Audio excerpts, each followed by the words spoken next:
श्री स्वामी समर्थ. जय जय स्वामी समर्थ. सेंद्रिय देवतांची सेवा कशी करावी?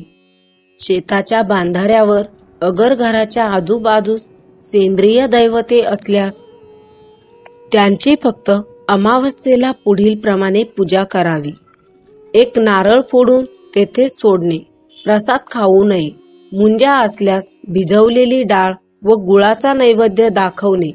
म्हसोबा असल्यास बाजरीची भाकरी, शेंगदाण्याची चटणी, लिंबू व कांदा यांचा नैवेद्य दाखवावा व तो तिथे सोडावा.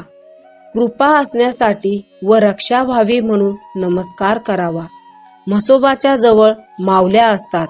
उदाहरणार्थ साती आसरा, जलदेवता. मावल्यांना वर्षातून फक्त एका शुक्रवारी दही भाताचा नैवेद्य एका पत्रावळीवर व दुसऱ्या पत्रावळीवर ओटीचे सामान, 5 हिरव्या बांगड्या वाहत्या पाण्यात सोडणे व मागे वळून न पाहता येणे. बांधावर मंदिरे अगर समाधी असल्यास त्यांचीही कुलाचाराप्रमाणे पूजा अर्चना करावी.